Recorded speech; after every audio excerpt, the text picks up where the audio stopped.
Good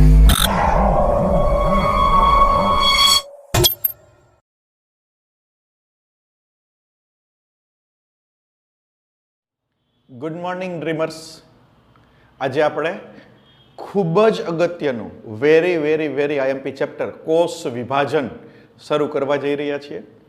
નાનું પરંતુ અગત્યનું, લગભગ ત્રણેક લેક્ચરની અંદર પૂરું થતું આ ચેપ્ટર ધોરણ 12ના જીનેટિક્સની અંદર ખૂબ જ ઉપયોગી થશે. જો આ ચેપ્ટર તમે સમજી નહીં શકો તો જીનેટિક્સ સમજવાની અંદર પણ તકલીફ પડશે. તો ખૂબ જ ધ્યાનથી સમજીને આપણે આ પ્રકરણની શરૂઆત કરીએ. પ્રકરણનું નામ છે કોષ વિભાજન, કોષ ચક્ર અને એની અંદર આવતું કોષનું વિભાજન. દરેક સજીવનો રચનાત્મક અને ક્રિયાત્મક એકમ કોષ છે. તો આ કોષ છે એ કઈ રીતે ઉત્પન્ન થાય એના વિશે આપણે અગાઉ ભણી ગયા કે રુડોલ્ફ વિર્સોવ એણે એવું કીધું હતું, ઓમ્નિસ સેલ્યુલા ઈ સેલ્યુલા, એટલે કે નવો કોષ એ પૂર્વ અસ્તિત્વ ધરાવતા કોષમાંથી નિર્માણ પામે. આગળના ચેપ્ટરમાં આવી ગયું કે ઓમ્નિસ સેલ્યુલા ઈ સેલ્યુલા, રુડોલ્ફ વિર્સોવે એવું કીધું કે નવો કોષ એ પૂર્વ અસ્તિત્વ ધરાવતા કોષમાંથી બને. એટલે આ પૂર્વ અસ્તિત્વ ધરાવતો કોષ હોય એનું વિભાજન થાય તો એમાંથી બે નવા કોષોનું નિર્માણ થાય. એકમાંથી કેટલા કોષ બને? બે. ફરીથી આ કોષનું વિભાજન થાય તો ફરીથી એમાંથી બે કોષ બને. આવી રીતના કોષની સંખ્યામાં વધારો થાય અને કોષની સંખ્યામાં વધારો એટલે સજીવોની વૃદ્ધિ. કોષની સંખ્યામાં વધારો, કોષની સંખ્યા એ વધે તો બહુકોષી સજીવ હોય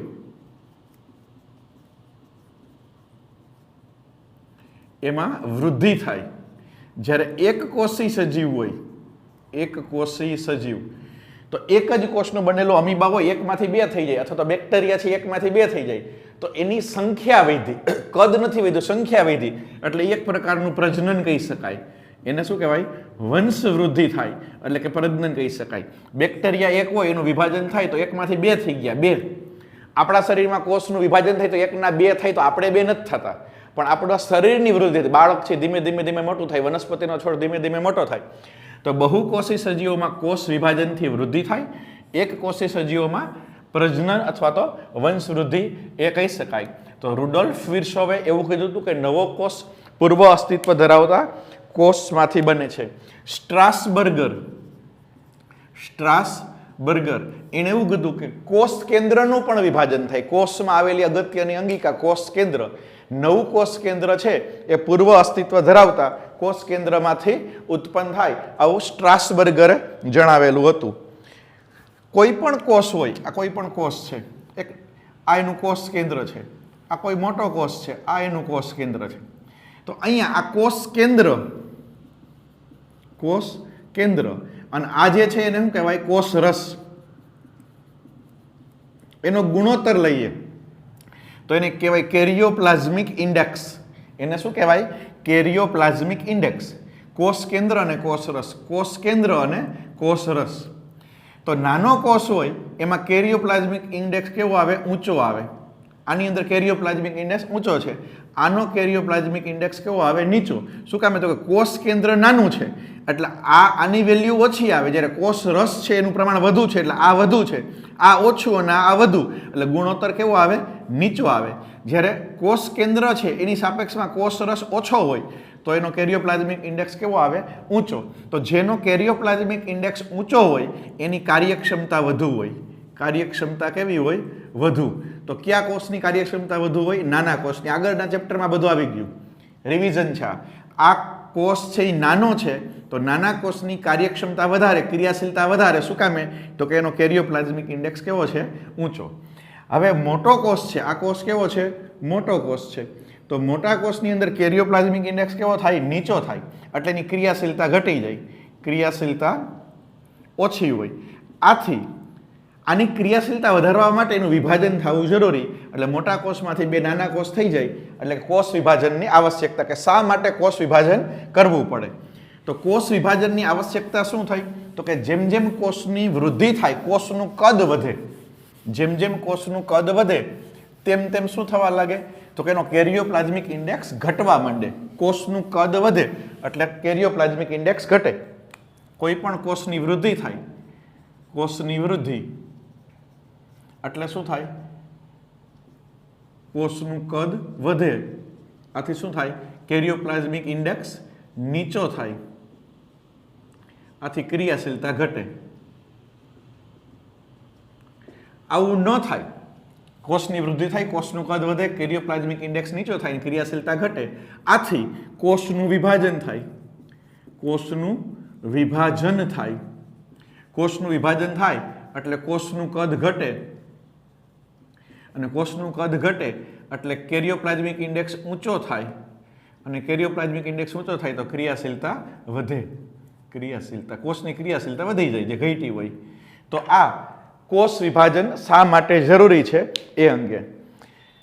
બહુકોષી સજીવોના જીવનની શરૂઆત યુગ્મનજથી થાય. યુગ્મનજ અથવા તો ફલિતાંડ કહેવાય. શુક્રકોષ અને અંડકોષ ભેગા થાય એટલે એ એક કોષ બને. તો આપણા જીવનની શરૂઆત આ એક કોષથી થાય. અત્યારે માનવ શરીરમાં trillion of cell, trillions, million, billions અને ટ્રિલિયન્સ એટલે 10 કેટલી ઘાત આવશે? 6, 9 અને 12, 10 ની 12 ઘાત. આટલા 1 ટ્રિલિયન સેલથી પણ વધારે સેલ આપણા શરીરમાં આવેલા હોય, કોષ આવેલા હોય. પણ જીવનની શરૂઆત જ્યારે શુક્રકોષ અને અંડકોષ ભેગા થાય, ફલન થાય એટલે ફલિતાંડ અથવા યુગ્મનજ બને. આ યુગ્મનજ એક જ છે. તો એકમાંથી આટલા બધા ટ્રિલિયન્સ ઓફ સેલ કઈ પ્રક્રિયાથી બને? વિભાજન. કોષનું વિભાજન થાય એટલે એક કોષ હતા એમાંથી ટ્રિલિયન્સ ઓફ કોષ બની ગયા. આ પ્રક્રિયાને શું કહેવાય? કોષનું વિભાજન. કોષનું વિભાજન આ રીતે પણ આવશ્યક છે એમ કહી શકાય. કોષ વિભાજનની પ્રક્રિયા સમજવી હોય આપણે, કોષ વિભાજનની પ્રક્રિયા સંપૂર્ણ સમજવી હોય તો પહેલા આપણે જોઈએ કોષ ચક્ર. શું જોઈએ? કોષ ચક્ર, સેલ સાયકલ. આ કોઈ પણ કોષ છે, કોઈ પણ કોષ એ વિભાજન પામે એ પહેલા વિભાજનની પૂર્વ તૈયારી કરે. આ કોષ છે એ વિભાજન પામે એ પહેલા વિભાજનની પૂર્વ તૈયારી કરે. ખાઈ પીને તાજો માજો થાય એમ, પછી વાંધો નહીં. એ અવસ્થાને કહેવાય આંતરાવસ્થા. આંતરાવસ્થા એ પૂરી થાય એટલે આ કોષ વિભાજન માટે સંપૂર્ણ તૈયાર થાય એટલે એનું વિભાજન થાય. તો એમાંથી 2 કોષનું નિર્માણ થયું. તો આ અવસ્થાને શું કહેવાય? વિભાજન અવસ્થા. એકમાંથી 2 કોષ બન્યા તો એ વિભાજન અવસ્થા થઈ. ફરીથી આ જે વિભાજનને કારણે જે બાળ કોષ બન્યો એ તરત વિભાજન ના પામે, પરંતુ ફરીથી ખાઈ પીને તાજો માજો થાય એટલે એ અવસ્થાને શું કહેવાય? આંતરાવસ્થા. એટલે કે વિભાજનની પૂર્વ તૈયારી કરે. એ આંતરાવસ્થા પૂરી થઈ પછી ફરીથી આ કોષ વિભાજન પામી શકે એટલે ફરીથી એમાંથી 2 કોષ બને. તો આ અવસ્થાને શું કહેવાય? વિભાજન અવસ્થા. ફરીથી આ કોષ કેમાં જશે? તો કે આંતરાવસ્થામાં જશે. આંતરાવસ્થા. અને આ કોષ વિભાજન માટે તૈયાર થશે. તૈયાર થશે એટલે ફરીથી એમાંથી 2 કોષ બને. તો આ અવસ્થાને શું કહેવાય? વિભાજન અવસ્થા. તો આંતરાવસ્થા, વિભાજન અવસ્થા, આંતરાવસ્થા, વિભાજન અવસ્થા, આંતરાવસ્થા, વિભાજન અવસ્થા. 1 કોષ હતો એમાંથી 2 થયા. પછી આ બાજુ પેરેલલ કરો તો 2 માંથી કેટલા થાય? 4 થાય. 4 માંથી 8 થાય. આમ 1 ના 2, 2 ના 4, 4 ના 8 દ્વિભાજન થયા રાખે. તો આ સમગ્ર પ્રક્રિયાને કોષ ચક્ર કહેવાય. કોષ ચક્ર એટલે એક કોષ ચક્રની અંદર શેનો સમાવેશ થાય? આંતરાવસ્થા અને વિભાજન અવસ્થા. કોષ ચક્રની અંદર કેનો સમાવેશ થાય? આંતરાવસ્થા, એના 2 તબક્કા, અને બીજો તબક્કો હોય એને કેવા કહેવાય? વિભાજન અવસ્થા. આ 2 તબક્કા. પ્રથમ તબક્કો છે આંતરાવસ્થા અને બીજો તબક્કો છે વિભાજન અવસ્થા. કોષ ચક્રની શરૂઆત ક્યાંથી થાય? તો કે આમ માની લો કે અહીંથી થયું, આ બીજું કોષ ચક્ર થયું, આ ત્રીજું કોષ ચક્ર થયું, અને કોષ ચક્ર ક્યાં પૂરું થયું? તો કે અહીંયા પૂરું થયું. આ વિભાજનને કારણે નવો કોષ બન્યો તો એને કહેવાય નવજાત કોષ, નવો જન્મેલો કોષ, અથવા તો દોહિત્ર કોષ, અથવા તો એને કહેવાય બાળ કોષ. આવા શબ્દ વાપરી શકાય એના માટે. આ કોષનું વિભાજન થયું એટલે 2 નવા કોષ જન્મ્યા, 2 નવા કોષ બન્યા એટલે એને નવજાત કોષ, દોહિત્ર કોષ અથવા બાળ કોષ કહેવાય. તો કે એક નવજાત કોષથી શરૂઆત કરી, પછી આંતરાવસ્થા આવી, વિભાજન અવસ્થા આવી, ફરીથી એ નવજાત કોષ બન્યા. તો એક નવજાત કોષથી શરૂ કરી અને બીજો નવજાત કોષ બને, અહીંથી અહીંયા સુધીની જે સળંગ પ્રક્રિયા છે એને કોષ ચક્ર કહેવાય. કોષ ચક્ર કોને કહેવાય? કોષ ચક્રની વ્યાખ્યા કે એક નવજાત કોષથી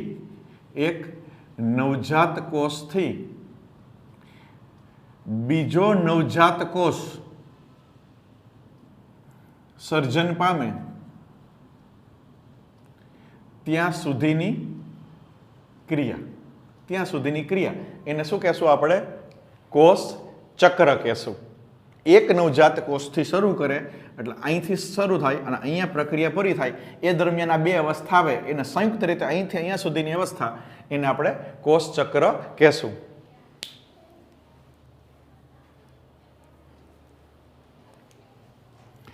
આ કોષ ચક્રની અંદર આંતરાવસ્થા અને વિભાજન અવસ્થા આવે. પહેલા કઈ અવસ્થા આવશે? આંતરાવસ્થા, અને પછી કઈ અવસ્થા આવશે? વિભાજન અવસ્થા આવશે. કોષ ચક્રની વાત કરીએ. કોષ ચક્ર તો દરેક સજીવમાં કોષ ચક્રનો સમયગાળો જુદો જુદો હોય. મનુષ્યની વાત કરીએ તો મનુષ્યનું એક કોષ વિભાજન પામે એમાં 24 કલાકનો સમય લાગે. મનુષ્યમાં એક કોષ ચક્ર પૂર્ણ થતા, આ એક કોષ ચક્ર અહીંથી અહીંયા સુધીની ક્રિયા પૂર્ણ થતા 24 કલાક લાગે. જ્યારે ઈસ્ટનો લાક્ષણિક કોષ લ્યો તો એમાં 90 મિનિટની અંદર કોષ ચક્ર પૂરું થાય. મનુષ્યમાં એક કોષ ચક્ર પૂરું થતા 24 કલાક, જ્યારે ઈસ્ટની અંદર એક કોષ ચક્ર પૂરું થતા 90 મિનિટનો સમય લાગે. આખી પ્રક્રિયામાં પહેલા આંતરાવસ્થા આવે. આ જે કોષ ચક્રનો કુલ સમયગાળો છે એનો 95% સમયગાળો આંતરાવસ્થા લે. 95% સમયગાળો અને 5% સમયની અંદર એનું વિભાજન પૂર્ણ થાય. આંતરાવસ્થા કેટલા સમયમાં પૂરું થાય? આંતરાવસ્થા 95% સમય. એટલે આખી જે કોષ ચક્રની પ્રક્રિયા છે એમાંથી અહીંથી અહીંયા સુધીની જે પ્રક્રિયા છે આંતરાવસ્થા એ 95% સમય લે. એટલે કે જે 24 કલાક છે તો એ 24 કલાકના 95% સમય આંતરાવસ્થામાં રહીએ અને 5% સમયની અંદર એમાં વિભાજન થઈ જાય, 1 ના 2 થઈ જાય. 5%ની અંદર કોષનું વિભાજન થઈ જાય. આ 90 મિનિટની વાત કરીએ તો ઈસ્ટની અંદર જે 90 મિનિટનું કોષ ચક્ર હોય એમાંથી 95% આંતરાવસ્થા અને 5% એનું વિભાજન થઈ જાય. આંતરાવસ્થાની વાત કરીએ આપણે. આંતરાવસ્થા તો આંતરાવસ્થા છે એના 3 તબક્કા છે. G1 તબક્કો, S તબક્કો અને G2 તબક્કો. આને કહેવાય ગેપ 1 તબક્કો, આને કહેવાય ગેપ 2 તબક્કો અને આને કહેવાય સંશ્લેષણ એટલે કે સિન્થેસિસ અંગ્રેજીમાં, સંશ્લેષણ તબક્કો. આંતરાવસ્થાના કેટલા તબક્કા છે? આંતરાવસ્થાના 3, G1, S અને G2. G1 તબક્કો, જીવન તબક્કાની અંદર આપણે વાત કરીએ તો જીવન તબક્કાની અંદર કોષ છે એ ચયાપચયની દ્રષ્ટિએ સક્રિય હોય.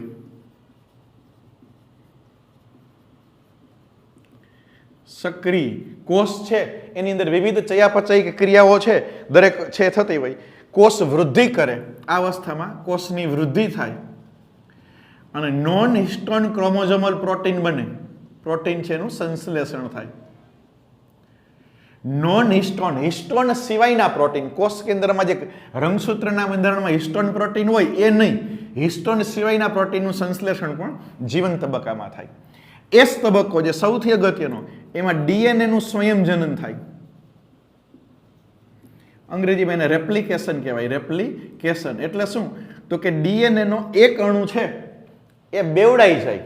એટલે કે આ અવસ્થાની અંદર જો કોષ કેન્દ્રની અંદર ડીએનએ છે એ 2C, એનું જે ક્રોમેટિન છે એ 2C જેટલું હોય તો એ ડબલ થઈને 4C જેટલું થઈ જાય. 2C માંથી કેટલો થઈ જાય? 4C. પરંતુ રંગસૂત્ર વધતા નથી, રંગસૂત્રની સંખ્યા વધતી નથી. મોસ્ટ આઈએમપી મતલબ કે જીવન તબક્કાની અંદર 46 રંગસૂત્ર હોય તો આમાંય 46 જ હોય ને આમાં પણ 46 જ હોય. રંગસૂત્રની સંખ્યામાં ફેરફાર થતો નથી. મનુષ્યના એક કોષમાં 23 જોડ રંગસૂત્ર હોય તો જીવન તબક્કામાં 23 જોડ રંગસૂત્ર છે, તો એસ તબક્કામાં 23 જોડ રંગસૂત્ર છે, G2 તબક્કામાં 23 જોડ રંગસૂત્ર છે. રંગસૂત્રની સંખ્યા વધતી નથી, પરંતુ રંગસૂત્ર દ્રવ્ય ડબલ થઈ જાય. જે ક્રોમેટિન હોય, હિટ્રોક્રોમેટિન, યુક્રોમેટિન, જે ક્રોમેટિન છે એ 2C માંથી કેટલું થઈ જાય? 4C. તો સૌથી અગત્યનું ડીએનએનું સ્વયંજનન થાય. ઉપરાંત એમાં હિસ્ટોન પ્રોટીન બને. હિસ્ટોન પ્રોટીનનું નિર્માણ થાય. હિસ્ટોન પ્રોટીન એક્સક્લુઝિવ માત્ર એસ તબક્કામાં જ બને, બીજે ક્યાંય નહીં. હિસ્ટોન પ્રોટીન માત્ર ને માત્ર એસ તબક્કામાં, ટેક્સ્ટ બુકમાં નથી આપ્યું.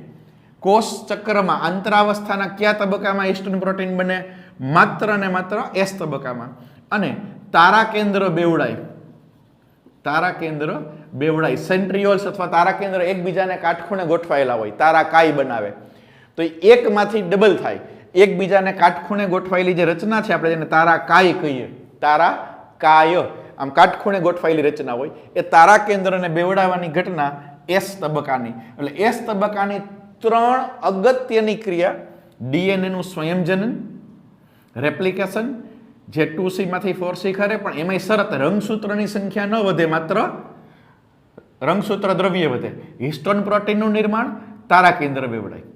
NHC પ્રોટીન એ આ તબક્કામાંય બને, એટલે કે એસ તબક્કામાંય બને.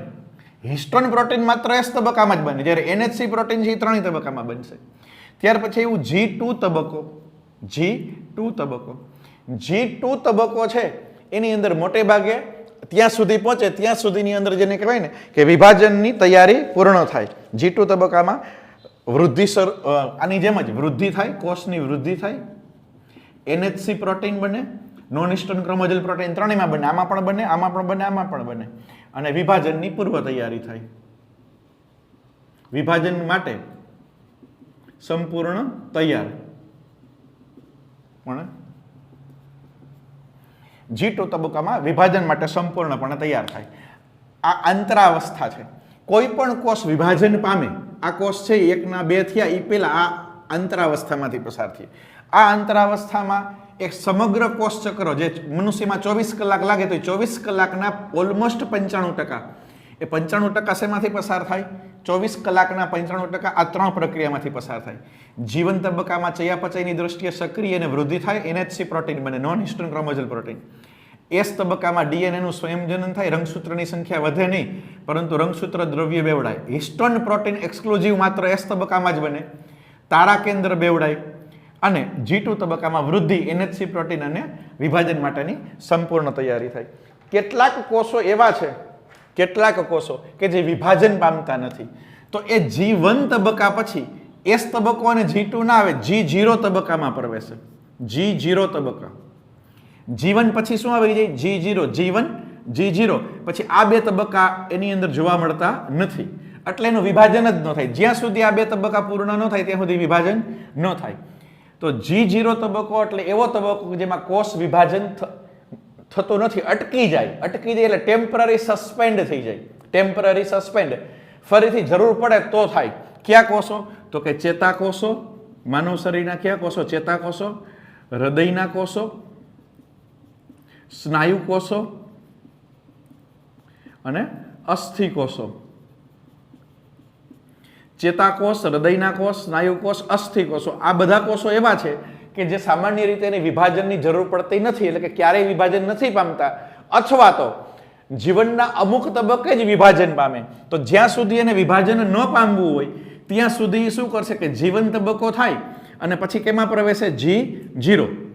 એટલે એસ તબક્કો અને G2 તબક્કો એમાં ન આવે. હવે જ્યારે વિભાજન પામવું હોય ત્યારે G0 પછી પાછો કેવો એસ તબક્કો આવી જાય, તો પછી આખી પ્રક્રિયા થાય. આ પ્રશ્ન નીટ 2017 અને 2019 બે વખત પૂછાઈ ગયેલો છે. નીટ 2017 અને 2019 એટલે અત્યાર સુધી કુલ 2 વખત એ પૂછાઈ ગયેલો છે કે કોષનો એને શાંત તબક્કો કહેવાય, અને કોષનો શાંત તબક્કો કહી શકાય, G0 તબક્કો. તો આ જે છે એ કેની વાત થઈ? અંતરાવસ્થાની વાત થઈ. જેવી અંતરાવસ્થા પૂરી થાય એટલે તરત જ એમાંથી શેની શરૂઆત થાય? વિભાજન થાય, કોષનું વિભાજન થાય, જે આપણે અલગ પ્રક્રિયા છે પછી શીખશું. તો એમ પણ કહી શકાય આખી પ્રક્રિયાને તમે ક્રમ આપો, આખી પ્રક્રિયાનો તમે ક્રમ આપો અહીંયા, તો આ રીતનો ક્રમ આપી શકાય કે સૌ પ્રથમ શું આવશે? G1 તબક્કો આવે, આ G1 તબક્કો, પછી એસ તબક્કો, પછી G2 તબક્કો. આ ત્રણેયને સંયુક્ત રીતે શું કહેવાય? અંતરાવસ્થા. તો આ ત્રણેયને સંયુક્ત રીતે આપણે શું કહેશું? અંતરાવસ્થા. ત્યાર પછી આવે M તબક્કો એટલે વિભાજન તબક્કો. આને શું કહેવાય? વિભાજન તબક્કો. આ આખી પ્રક્રિયાને શું કહેવાય? કોષ ચક્ર. આને શું કહેવાય? કોષ ચક્ર. એક કોષ ચક્ર પૂરું થાય પછી આ કોષ ચક્ર 1 દાખલા તરીકે, તો કોષ ચક્ર બીજું ચાલુ થાય, એ પૂરું થાય એટલે કોષ ચક્ર 2 ચાલુ થાય. ફરીથી ક્યાં શું આવશે? G1 S G2, G1 S G2, અને ફરીથી કયો તબક્કો આવે? M તબક્કો. ફરીથી કોષ ચક્ર 3 ચાલુ થાય તો G1 S G2 અને M આ શું છે બધાય કોષ ચક્ર છે પેલું કોષ ચક્ર બીજું કોષ ચક્ર ત્રીજું કોષ ચક્ર હવે આના ઉપરથી તમે જુઓ G1 તબક્કો છે કોની વચ્ચે આવે તો કે આગળનું વિભાજન અને પછી S તબક્કો એટલે M અને S ની વચ્ચે આવે M અને S ની વચ્ચે આવે G2 કોની વચ્ચે આવે S અને M ની વચ્ચે ક્રમ જાળવવાનો જેમાં M એટલે વિભાજન અવસ્થા અને સંશ્લેષણ અવસ્થાની વચ્ચે એટલે પહેલા વિભાજન લખે પહેલા વિભાજન અને પછી લખે સંશ્લેષણ તો એની વચ્ચે શું આવશે G1 આવે પણ એમ કે સંશ્લેષણ અને વિભાજન તો અહીંયા શું આવશે G2 આવશે અને આ કયો તબક્કો થયો S G1 S G2 તો G1 તબક્કો કોની વચ્ચે આવે વિભાજન અવસ્થા અને સંશ્લેષણની વચ્ચે G2 તબક્કો તો કે સંશ્લેષણ અને વિભાજન અવસ્થાની વચ્ચે એમ કહી શકાય ત્યાર પછી જોઈએ આપણે કોષ ચક્રનું નિયમન આખી જે પ્રક્રિયા છે જેમાં બે અવસ્થા આવે આંતરાવસ્થા વિભાજન અવસ્થા આખું જે કોષ ચક્ર છે કે એક નવજાત કોષમાંથી પાછા નવા કોષ બને ત્યાં સુધીની આખી પ્રક્રિયા જે મનુષ્યમાં 24 કલાકમાં થાય ને ઈસ્ટમાં 90 મિનિટમાં થાય તો એ કોષ ચક્રનું નિયમન કોના દ્વારા થાય તો કે એક ચોક્કસ પ્રકારના ઉત્સેચક દ્વારા થાય કાઇનેજ ઉત્સેચક દ્વારા થાય કોના દ્વારા થાય કાઇનેજ ઉત્સેચક બે પ્રકારના કાઇનેજ ઉત્સેચક હોય S કાઇનેજ અને M કાઇનેજ S કાઇનેજ ઉત્સેચક અને M કાઇનેજ ઉત્સેચક આ બંને ઉત્સેચકો છે એ ચોક્કસ પ્રોટીનની હાજરીમાં જ સક્રિય બને એ પ્રોટીનને કહેવાય સાયક્લિન પ્રોટીન S સાયક્લિન અને M સાયક્લિન આ પ્રોટીનનું નામ છે cyclin protein S cyclin protein છે S કાઇનેજને સક્રિય બનાવે અને S કાઇનેજ સક્રિય બને એટલે DNA નું સ્વયંજનન થાય એટલે કે S તબક્કો એનું નિયંત્રણ કરે આ જે S તબક્કો છે એનું નિયંત્રણ કરે જ્યારે M સાયક્લિન પ્રોટીન છે M કાઇનેજને સક્રિય બનાવે એટલે કોષનું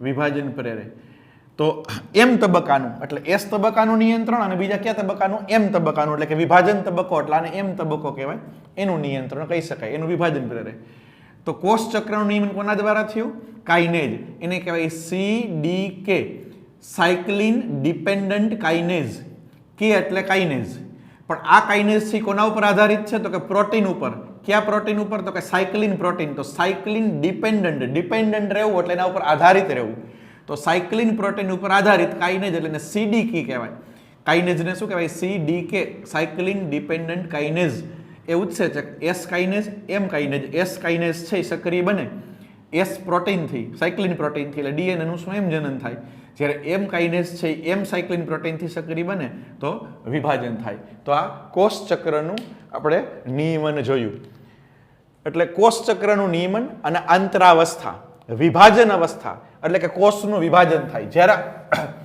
સંપૂર્ણ રીતે આપણે જોઈએ કે આંતરાવસ્થા પૂર્ણ થાય એટલે કોષ વિભાજનમાં પ્રવેશે વિભાજન અવસ્થાને શું કહેશું કોષનું જે વિભાજન થાય એને આપણે M અવસ્થા કહીએ એ બે પ્રકારે થાય એક સંભાજન અને બીજું અર્ધીકરણ આ બે રીતે થઈ શકે જે આપણા નેક્સ્ટ ક્વેશ્ચન હશે કે સંભાજન કઈ રીતે થાય અને અર્ધીકરણ કઈ રીતે થાય તો આજે આપણે કોષ ચક્ર વિશે સંપૂર્ણ માહિતી આપી હેવ એ નાઇસ ડે ભણતા રહેજો થેન્ક યુ વેરી મચ